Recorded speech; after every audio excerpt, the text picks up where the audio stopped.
What is up, guys? It's Otto here for Pacific Dunk, back again with another basketball video. The NBA trade deadline has now passed, and despite the absence of a Damian Lillard trade, it completely surpassed a lot of fans' expectations. A lot of well-known players got new homes, and the league looks a lot different than it did a week ago. Now, with this many trades happening, it's only natural that there are some big winners and big losers, and I'm going to talk today about my top 3 of each category. Keep in mind these rankings will be in order. Let's start off with our winners. Coming in at number 3, I have the Indiana Pacers. To recap, the Pacers acquired Tyrese Haliburton, Buddy Hield, Tristan Thompson, Ricky Rubio, who is out for the season, a lottery-protected first-round pick, and 2 second-round picks. They gave up Domantas, Sabonis, Caris LeVert, Justin Holiday, Jeremy Lamb, and 2 second-round picks. On paper, it doesn't look like they really won or lost. And I do think the Caris LeVert trade was a bit questionable, but the more I looked at it, the more it grew on me. The first round pick they received from the Cavaliers will most likely be in the 18 to 22 range, and if they decide to trade Ricky Rubio, which I think they will, then they should be able to get some decent picks out of him as well. It's not like LeVert was doing anything crazy on the Pacers, and I think he means a lot more to the Cavs than he does the Pacers, if that makes any sense.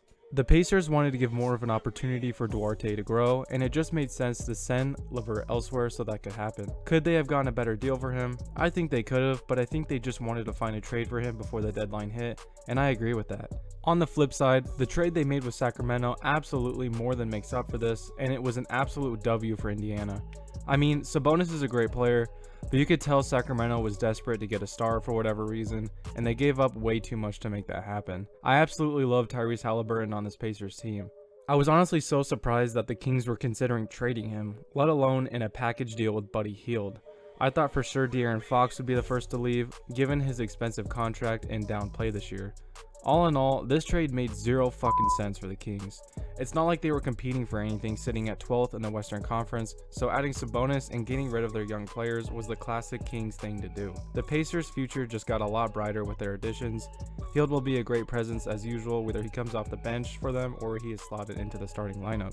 Haliburton will have time to learn from Malcolm Brogdon and could form a dangerous backcourt duo with current rookie Chris Duarte. I think a lot of teams learned something yet again during this year's trade deadline, and that's to go to the Kings if you want to finesse the fuck out of someone. Coming in at number 2, I've got the Philadelphia 76ers. The Ben Simmons drama was dragged out so much and held the organization as a whole so far back.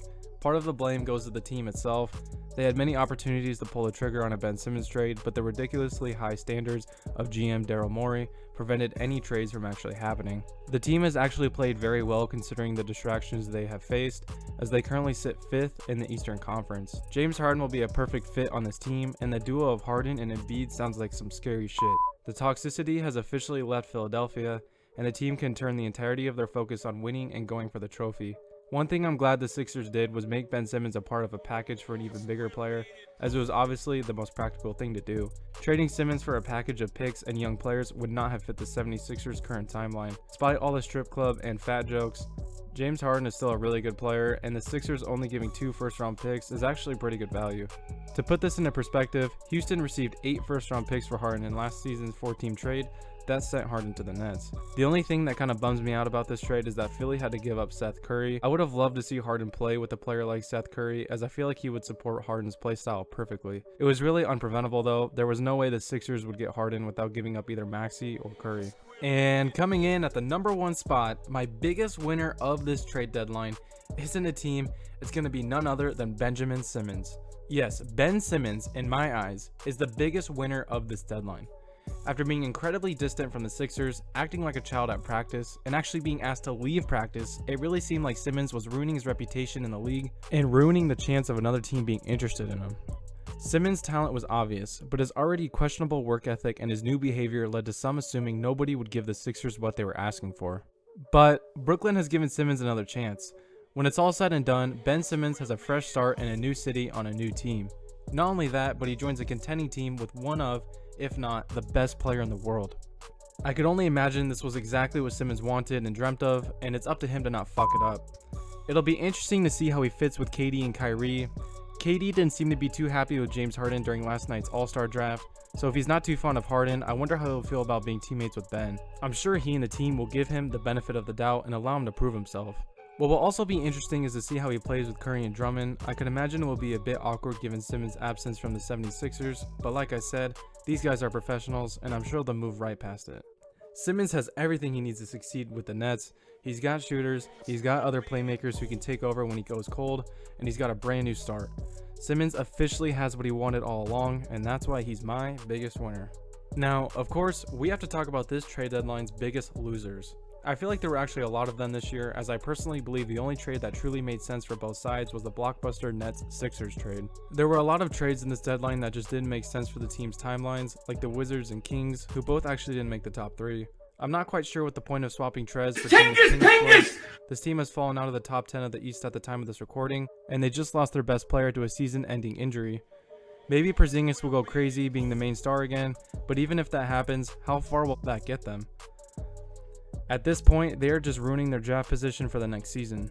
The Kings kind of have a similar problem, except they gave up one of their best young players for no reason. Anyways, let's get into the actual list, starting at number 3. And at number 3, I have the Los Angeles Lakers, who didn't even make a trade at the deadline, and that is actually why they are on this list. This team is a mess, and nothing shows that more than LeBron deleting his cringy ass tweet and their embarrassing loss the other night to an absolutely depleted Blazers team. There are some clear weaknesses on this team, and the fact that they didn't address at least one before the deadline hit is just bizarre. The Lakers change up their roster quite often, which was why I was expecting them to ship Westbrook off somewhere and plug the holes they have. The Lakers are currently 9th in the Western Conference, and they have some clear deficiencies that will show even more in the playoffs, if they even make it there.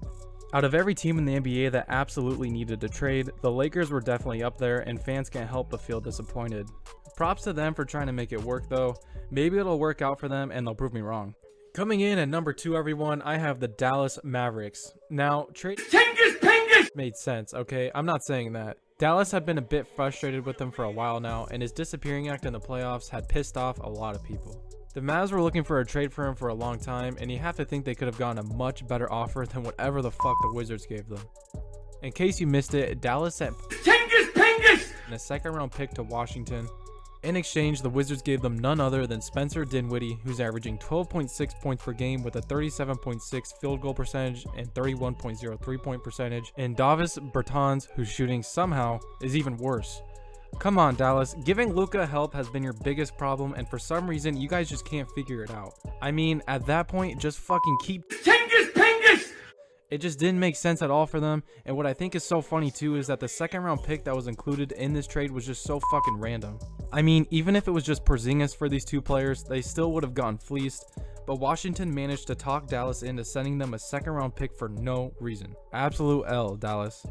And at the number 1 spot, my biggest loser of all, the Portland Trail Blazers. I mean, come on. Similar to the Luka circumstance, you took a situation that was already bad and made it far much worse.